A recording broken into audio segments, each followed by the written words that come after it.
I don't know if any of you out there ever got a scholarship or the benefit or help of a scholarship. I certainly didn't. I don't know. How about you, Skip? Did you ever get a scholarship in your No, life? I was never on a scholarship. I played ball in college, went to college, but not on any kind of a scholarship. Yeah. Well, I'm here. I'm in Stratford High School today. And as some of you may know, friends and family, and who knew Todd, we have a scholarship going, the Todd Stolze Scholarship Fund. And we're giving it out later this month to a senior who not only does well in school and is in good standing upon graduation, but involved with athletics and does some kind of give back either in the community, at the school, in the town of Stratford. So anyway, I was here today to meet with each of the applicants. They're all such amazing kids.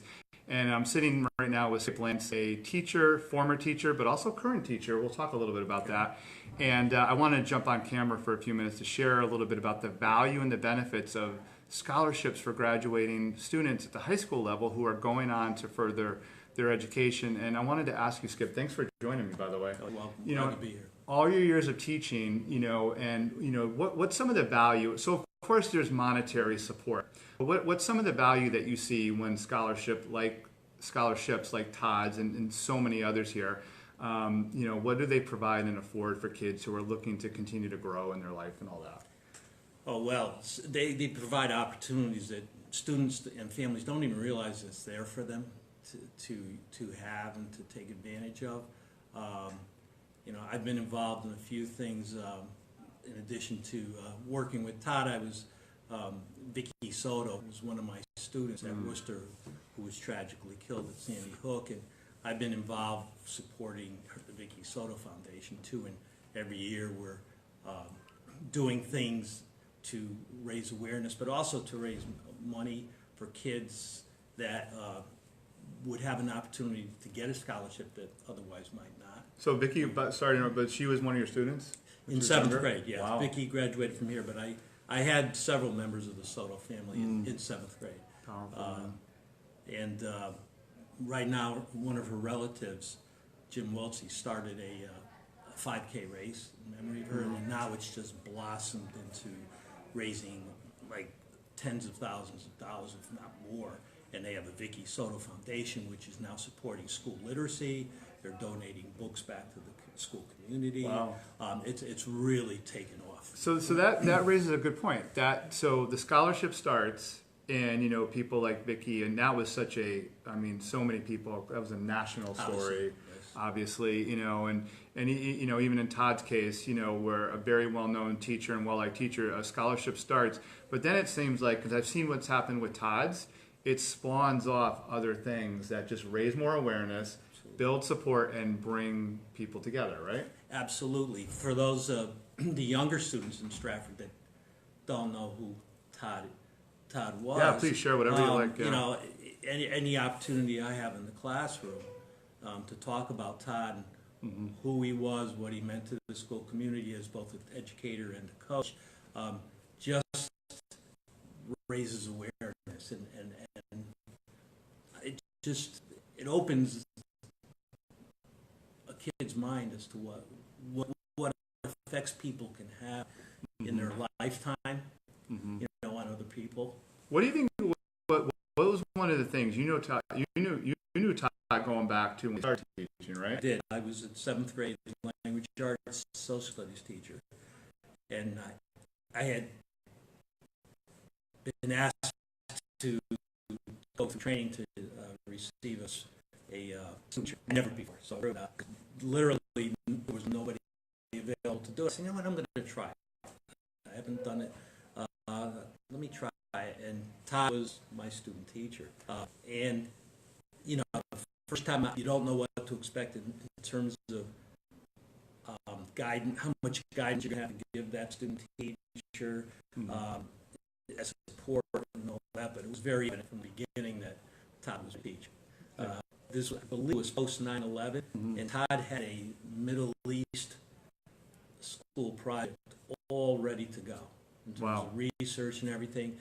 And in language arts, I had read a book called The Breadwinner, where a young girl whose family has been taken under control by the Taliban, and father was an educated man, is thrown to prison, has to cut her hair and become the male figure in the family because if females can't go out into into the marketplace without an escort. True, yeah. So I had already read that and shared that with the students. So when he came in with the Middle East project, he literally, usually a student teacher will have the guidance of their teacher for, say, 4, 5, 6 weeks. Mm-hmm. After sitting down with Todd and going through the project and everything, I said, go with it. I said, you're ready. He was ready, huh? I said, you're ready to go. I said, you are so more well prepared than the average first year teacher. And, you know, it's going to be coming in. And I said, I will support you in any way I can. And I did. And we ended up co-teaching, which was really, really neat. Matter of fact, his supervisor from college was just blown away by the unit and what Todd had prepared and how we worked together.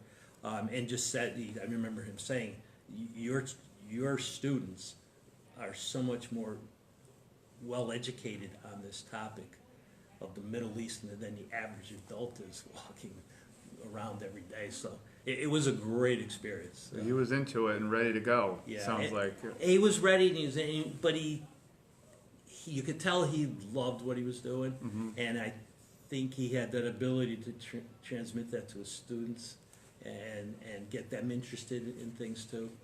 Not only in the classroom, but you know, I've also spoken with student athletes who have played for him, and they just, every student athlete who I've spoken to that's crossed his path has had nothing but great things to say about him. All the students that I've spoken with in the last 2 years, since Todd was really sick and then died, was very few, if any, really ever talk about like the educational part, the class.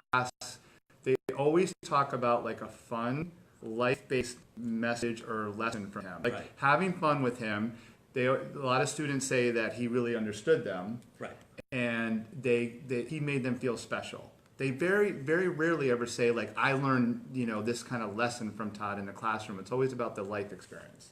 Absolutely, and I, being a retired teacher now and talking to some of my former students who are here now, without them at Stratford High School, they always, whenever I ask, I'll say, what do you remember about having me in 7th grade? It's it's not about the academic part in terms of what I learned in terms of literacy and reading and writing. It was more like you always connected things to our lives, which made us feel like a part of your lesson. And I think Todd did that also, where the student feels important, because you can take what they're learning through the book, but also connect it with their own lives in some way. And I think that's the gift that Todd had as a teacher and a person, that he saw it. You can stand up front of the room and be the smartest person in the world and spit out all kinds of information and facts, but if you can't in some way relate to that student that's sitting in front of you and make them feel connected and important, then I think you don't capture their attention, and that's what makes a really good teacher, and Todd was a good teacher. What does it take then so if that's what makes, and it makes sense, I think it's fantastic that that's what makes for a special kind of teacher. It's not just about what they learn in their education and the degrees they get. Like what do you think early on, as somebody's thinking about, if somebody sees this and they're young, maybe they're in high school or college, and they're thinking about being a teacher, what are some of the characteristics that somebody has to have to do the kind of things you just talked about? You have to be able to connect with the kids on their level. You have to make them feel that they are important to what's going on. I think it's important when you're talking about history or reading a story or something, that you do connect it to their lives and relate it to them, but also that you give them a voice in what's going on, listen to their ideas. I always taught argumentative writing. Argumentative writing was part of our curriculum, but I would always create discussions where if they were taking one side, I'd purposely take the other just to get them arguing, make them feel engaged. And eventually they knew what I was doing. They knew I wasn't angry at them or totally saying I'm right, you're wrong. I was just trying to teach them how to argue effectively. And you have to do that. You have to listen to them. Sometimes it might be a student comes in and is having a bad day, or the class comes in and they're complaining about something, you just take 5 minutes away and say, what's going on, you know, why you feel. Do teachers in today's environment, and then has your whole teaching career been in the town of Stratford? Yes.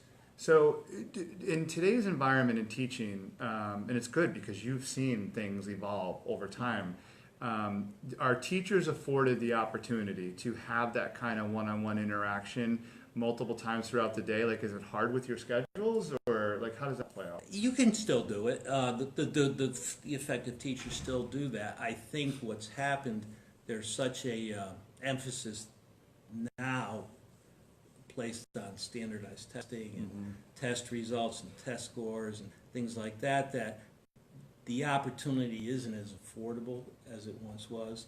And as a teacher, you still find a way to work around that. You have to, because if you're only teaching for knowledge and to rate test scores, it's for all. You're in the wrong business if you're doing that. Well, this is good. It's encouraging to hear, you know, as a coach who, you know, and I'm not in education at all right now, and I never try to say I'm speaking with any kind of authority or, you know, direct knowledge. I'm only speaking from an outside observer's place. But like, you know, in today's world now, you have to be able to connect. Oh, absolutely. You have to get people to feel like, hey, I want to work with you. I want to hire you. I want to bring you into my team. And when I think of like standardized testing, I don't see the connection there. No, well, it is polarized, and it's. I personally, I think there is way too much emphasis placed on test scores and test results, because there's more to learning than that, and that's not truly what education is or should be. I'm not saying test scores aren't important, and having the skills is important, but I think you can teach those skills and get those skills across in many other ways besides the standardized test.